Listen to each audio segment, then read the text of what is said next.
everybody, Kuro the Artist here, and welcome back to another Ben 10 breakdown. I'm back with Season 4 of Classic for these breakdowns, and we're gonna start off with the infamous Trapped in a Dream style episode, where Ben must face off against Enoch inside of his own mind. While most people remember this episode because of the dream scenario, this episode takes advantage of that and uses it as an opportunity to make references to a ton of things from the first 3 seasons. I didn't realize how much there actually was, but when you're watching it, it's a rapid fire of a callback after callback after callback after callback, and it just keeps on going all the way to the end. Then we take a look at Ditto's debut episode, which is basically Yakko Warner as a transformation. His color scheme, his mannerisms, and the fact that they are both voiced by Rob Paulsen doing the same voice for both characters. Alright, we got the picture. If you don't want any cookies, then just leave. Yeah, well maybe your fun's over, but my fun is just starting. Despite only appearing in one episode of Classic, Ditto instantly became a fan favorite, and he is one of Ben's most memorable transformations of all time. If this is your first time watching these breakdowns and you'd like to know how my rating system works, there's a detailed description down below, along with a playlist link to all of my previous breakdowns, but by all means watch this video first, I'm sure you'll still enjoy it. Let's get ready to jump right in, but first, a few quick updates. I'd like to thank each one of you that went out of their way to purchase one of these Horus plushies. We needed to sell at least 200 of them in order for them to get manufactured, and I'm happy to announce that we've sold over 300, which is like insane to me. Like, I had a ton of backup plans in case we needed to push these any further, but right off the bat the fans happily obliged and made sure that we met our goal and then some. By the time this video goes live, you'll have just under a week left to get one, or else you'll lose your chance forever. And because the foundation of the 5YL motion comic budget is going to be based on these sales, I want to make a deal with you. If you can get the sales up to 400 by the campaign's end, I will draw the official 5YL versions of Crash Hopper, Kickin' Hawk, The Worst, and Arctiguana. That's right, 4 new transformation stills during a temporary revival of my Drawing with Kuro streams. There's only 1 week left, so let's see where this thing goes. Oh, and we're also going to do a playthrough of that Ben 10 expansion that happened on Minecraft, so look out for that video this weekend. Ever been a victim of a cyber attack? No, I'm not talking about cyberbullying. I mean a dead-ass, give me your social security number type attack. No? Chances are you're wrong. Your information could have possibly been captured and sold without you knowing so. But how could that be? I'll fucking tell you how, cause you're not using NordVPN. With NordVPN, your internet traffic is encrypted, which makes it harder for unwanted parties to gain access to your confidential data, so you can travel across the web knowing that Nord has your back. And while protecting your privacy, they also have different servers across the world that you can connect to, so you can finally see why Garfield can beat Ben 10, even if it's not available in your country. And okay, I get it. Everyone gets curious and wants to know how Vilgax looks in a bikini, but just because you Google search it 200 times doesn't mean you want to see ads for it while casually browsing the web. Well, with NordVPN, you don't have to worry about your cookies being traced as you browse, so feel free to look at it as much as you want. Sicko. You can have all this and more by going to nordvpn.com/horrors, or just use the code HORRORS for a 2-year plan plus 1 additional month with a huge discount. Stay safe, stay amazing. NordVPN. Our season begins with Perfect Day, first airing July 14th, 2007. This story was written by Michael Jelenic, with this work being his first and only work on the entire franchise. Michael is most known for co-developing Teen Titans Go. During one of the best days of his life, Ben frequently finds himself coming across an entourage of old villains before realizing he is trapped in a dream world by Enoch of the Forever Knights, while they keep his mind busy trying to steal the Omnitrix. Gwen and Max are also there, and they need to work with Ben to find a way out before this dream turns into a nightmare. So one thing you'll notice with Season 4 right off the bat, Ben 10's backgrounds in Seasons 1 through 3 are notorious for having textures, mostly a grainy one, or sometimes brush strokes and other little things for like grass and different metals. But Season 4 just starts to use smooth gradients and nixes all of the texturing. In a way, it makes it look a lot cleaner, but it also makes it look a lot simpler. Rise and shine. This is the first time we see an icon twice in a row. We got Heat Blast, and it goes to Wild Mutt, Accelerate, and then back to Heat Blast. Hey, what's up with this thing? And as much as I loved this shot, we are missing the little buttons on top of here, but that happens all the time. What are we going to do? Kind of ironic that they're all wearing Ben's colors too. Might have to do with his subconscious. That'll do. And 666's ship. You can tell because it's shaped like his head. Going hero. So should I have counted Going Hero as part of the hero time counter? The only reason I didn't is because he only says it in the first series, and I wanted the hero time counter to last all the way up to my Omniverse reviews. But I mean, he hasn't said hero time since season 2, so maybe I made a mistake. But even so, he's only said Going Hero, I think, like 3 times. So it's not like the counter's missing that many entries. Wow, 6-6 must be heavy if his impact shakes the ground that much. It's like just as much as Volcanus's. Well, it's all happening in Ben's head, so who really cares? Are you okay? Worried about me? Okay, that's not that strange. She's shown concern for him many times, even when the situation wasn't super dire. This is just the episodic nature of the show still not allowing the characters to really sink in the lessons they've been through yet. Oh, that's awesome. I like how he even forms knuckles for the hand, just so it looks, well, more like a hand. And it's not perfect either. There's like little imperfections, because carving like a perfect shape of a hand instantly is probably pretty tricky. That's a neat looking shield. Yeah, given how Diamond Head's fist shattered against Vilgax's armor, and Volcanus and Vilgax are kind of the same stature, you can also sort of tell something's up because Diamond Head's wailing on Volcanus here. Oh, he threw a kick in there. I don't know why, but it's weird to see Diamond Head kick. There's so many things to say about that. I wonder how hard it is for the animators to figure out how to morph Diamond Head's crystals every time. Alright, so this is one of my favorite things Diamond Head has ever done. So first he aims his projectile specifically to the side to ricochet it off of the bus, and he must have been controlling the speed and force of that projectile so that it didn't burst all the way through, or, you know, like the one he shot right before this one, just went ahead and blew up 6-6's blaster. So this one bounces off of the bus, stabs into 6-6's pack, and causes him to fly away. Dream or not, you have to at least be able to think of that, so I gotta give Ben props for it. Are there really animal skeletons in these tar pits? I don't know anything about where they are right now, but even so, does Ben have to be aware that there's animal bones in these tar pits? Like, does things only exist or be able to be manifested if Ben is thinking of it because these are his dreams? Or they can Forever Knights also, like, implement some of that world cultural accuracy in there and make sure that these tar pits have skeleton bones in them?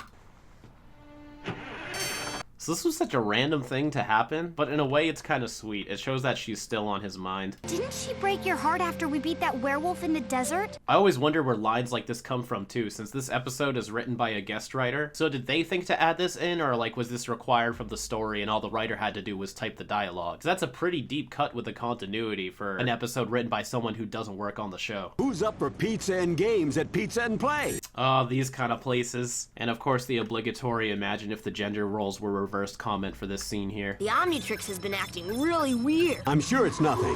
That's a red flag. A diabolical plot unfolds in the coldest depths of space. Sumo Slammer Space Wars. Do battle with other slumos looking...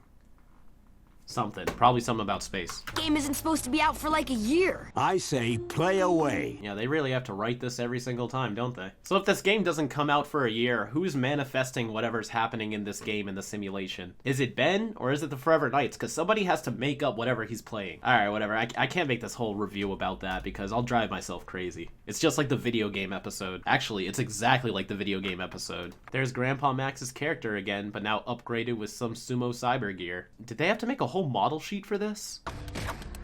Drop the stuff. That's the most Grandpa Max thing he's done all episode. Just throw the food. They're fake! We'll have to explain on the way. I'm surprised that Max still trusts that rust bucket enough to want to use it. This all started with you not having the best of days. I mean, that sucks, but I don't understand why him having a crappy day has to do with any of this. Other than to add the contrast for the audience that his perfect day was quite the opposite. But like, doesn't matter what kind of day Ben was having if he got fucking captured. Because they hooked you up to a... Look out! Ooh. Well, it's nice to see Steel again, I guess. Saving your fanny. They're not your family, Ben.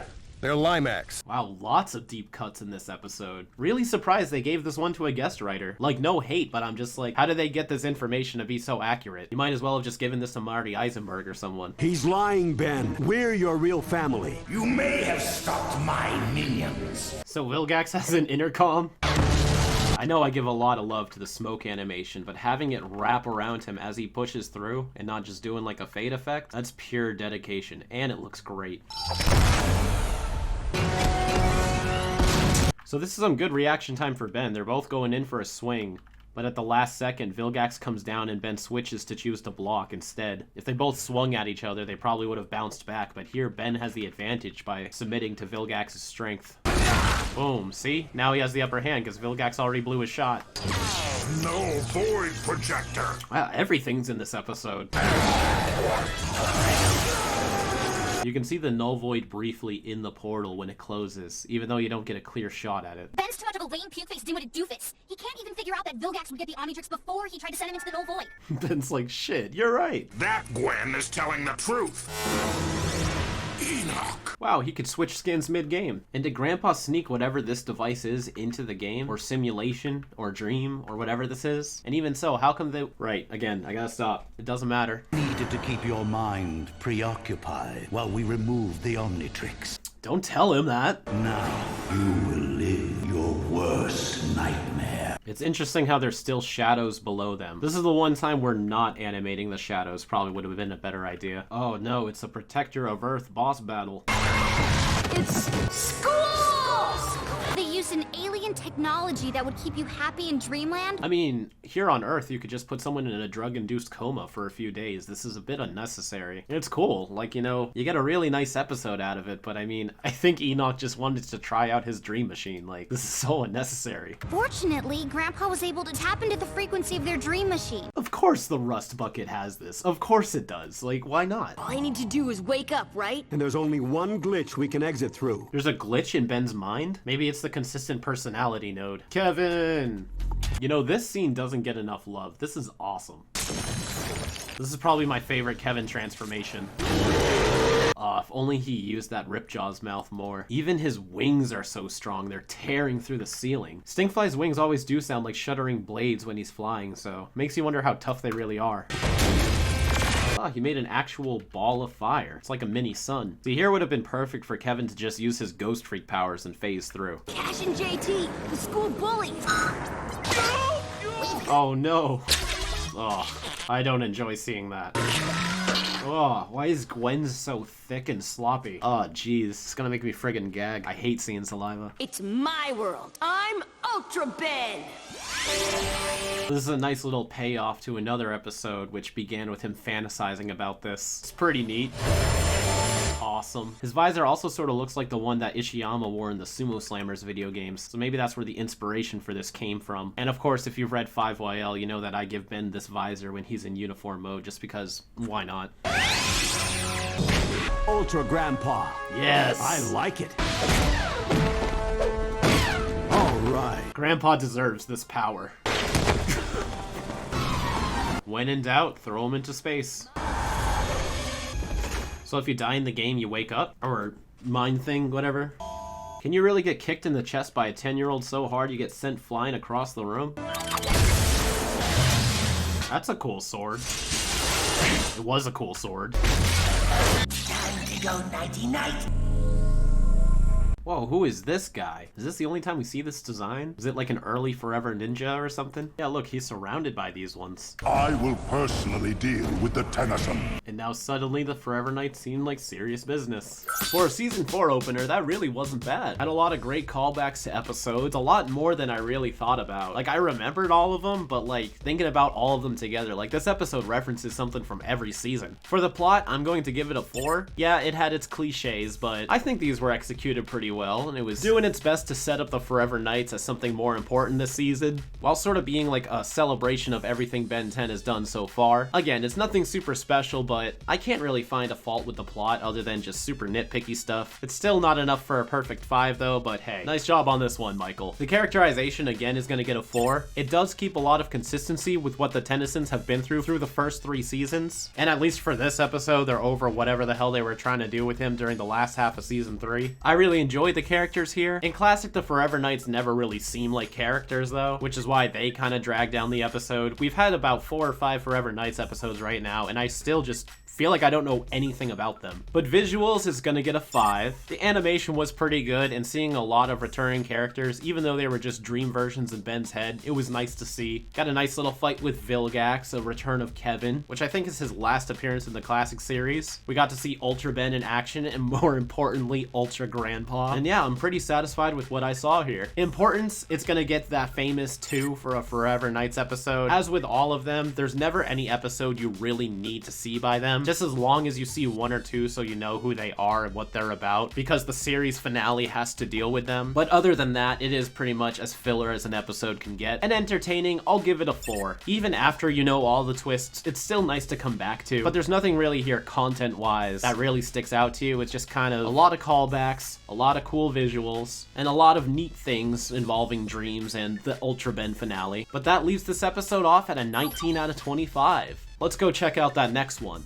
Marty Eisenberg continues season 4 with Divided We Stand, first airing on July 19th, 2007. Ben unlocks a new alien Ditto with the power to clone himself, but they're all linked by feeling the same pain. Meanwhile, Dr. Animo has escaped jail and plans to use this new cloning power to create an army of alien mutants. And they thought they could lock me up forever. Yeah, now Animo's starting to go really crazy. Honestly, I like that he's just in like a real regular prison too. He's not quite at the status where he needs to be captured by the plumbers in like some high-tech prison. He's just some crazy guy right now. A powerful one, and a smart one at that. But I mean, still, jail's good enough. Or is it?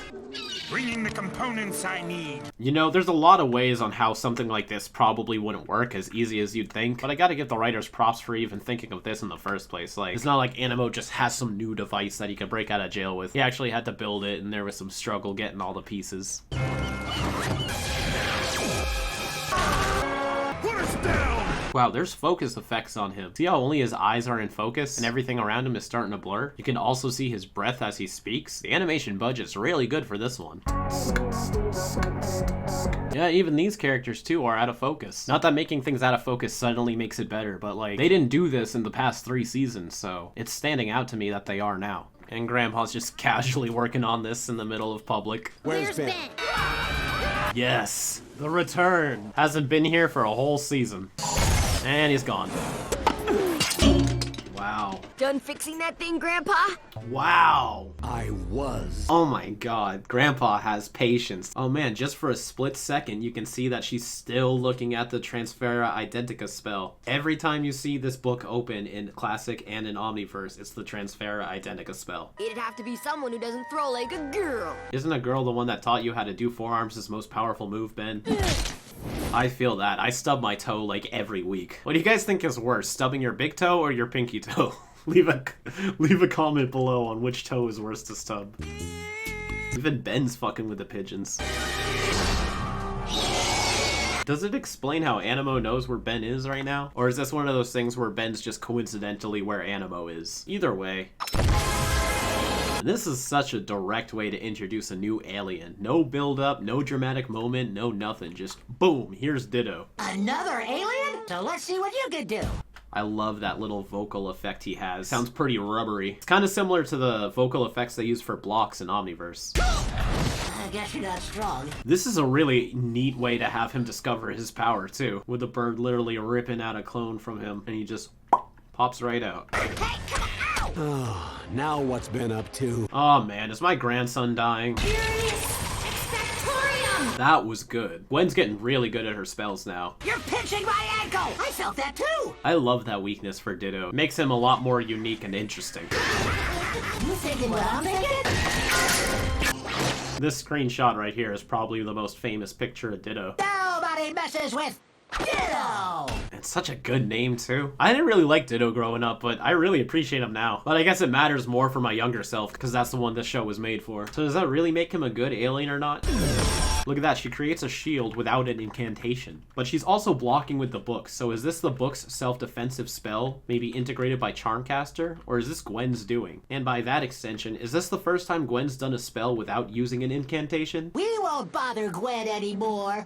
Well, we didn't say anything about him. So do you guys like the more stretchy, rubbery way he splits in the original series? Or like when Omniverse does like the energy laser split effect? How do you guys feel about that? I'm much more of a fan of this. The laser effect just kind of downplays his stretchy, rubbery texture. And I think that's as much of a power of Ditto as his cloning too. It's just how wacky and stretchy he is. Liar! I felt it too. We're on the same team. I'm on your team. He's on my team. I am, dipstick. Ben can't even get along with himself here. And Rob Paulson is stealing the show in this episode. I can see why they got him to voice Ditto. In fact, I wonder if Ditto's whole creation was specifically for Rob Paulson, because this is like fine-tuned to his performance. So all of Dr. Animos' outfits so far resembled animals. The first one was a rhino, and the second one was a gorilla. Here he's kinda got a clam thing going on here, and has also mutated an octopus.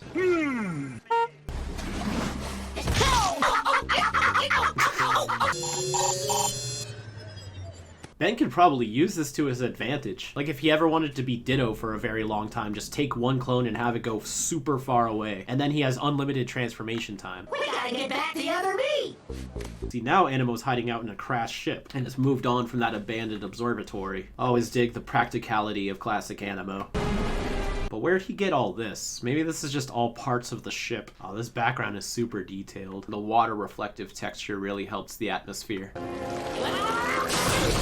This color palette reminds me of Incarsicon from Secret of the Omnitrix. Yeesh.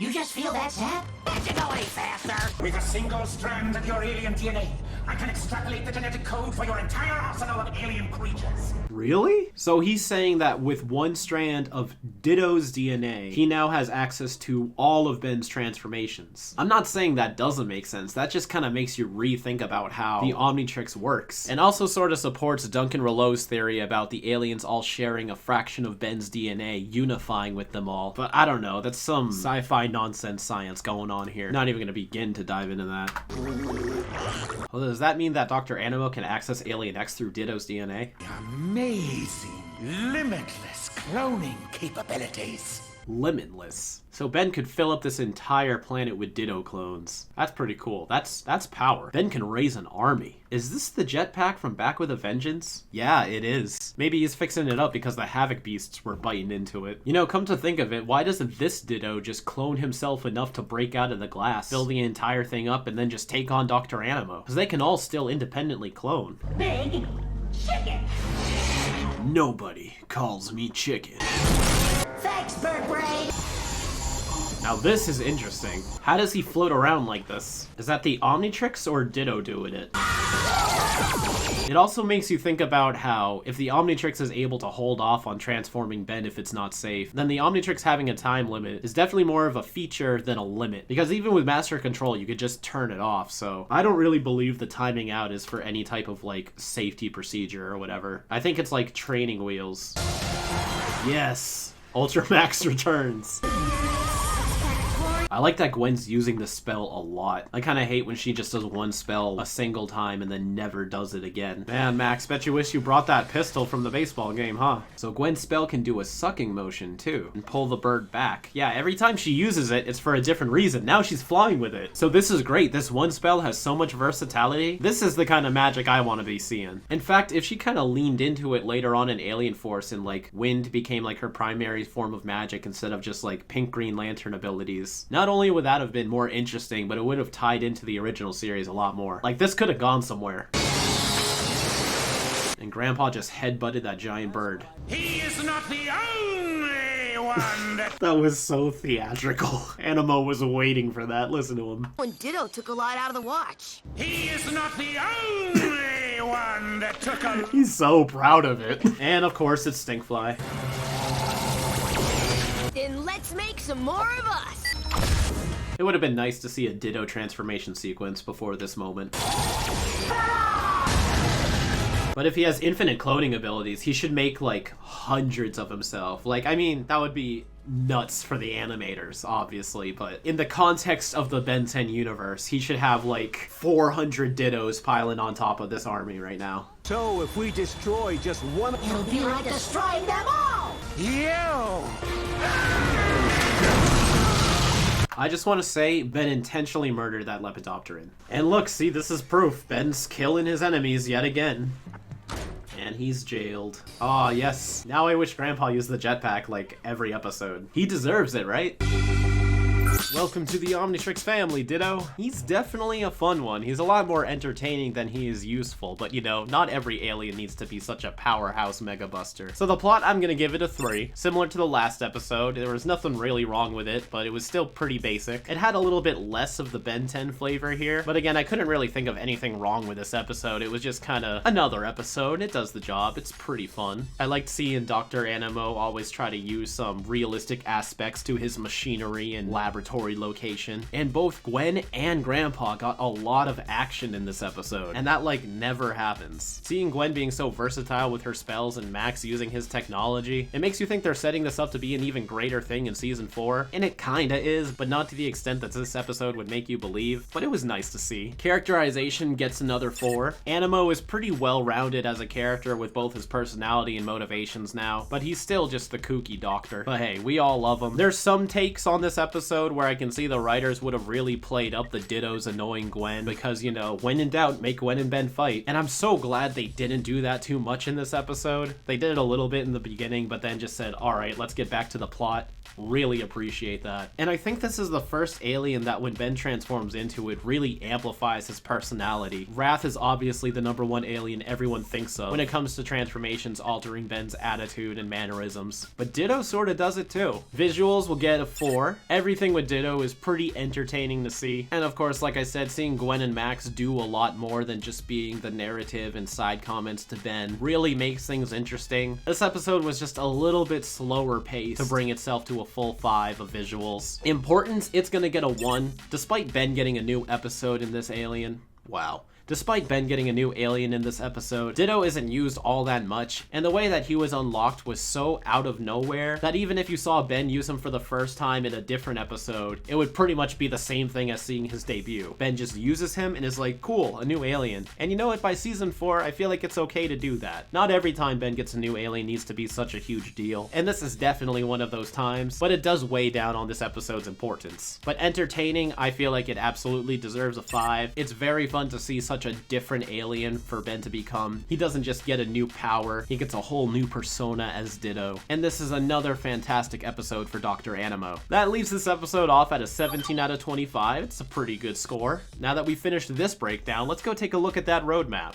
So unfortunately, there's no identified locations in this episode, so I can't create a roadmap segment. But with these 2 episodes, season 4 actually had a great start. On their own, I don't really think too much about these episodes aside from them being enjoyable. But when putting them up at the start of season 4, they work really well as the openers. The first one serves as a pseudo recap of the world of Ben 10 and a handful of adventures that they've been on. And the second expands those adventures by giving Ben a brand new alien while bringing back one of the oldest foes in the show's run. All in all, I'm very happy I saw these episodes again, and I hope you guys are excited for the 4th and final season of these classic breakdown episodes before we move on to the movies and then officially dive into Ben 10 Alien Force. For this week's poll, I figured I'd keep it simple and ask you guys which episode was your favorite. These 2 are very different episodes and there's a lot to like about each of them, so leave a comment in the community post if you feel like explaining your opinion. That being said, I hope you all have a fantastic weekend, and until next time, keep it fizzy.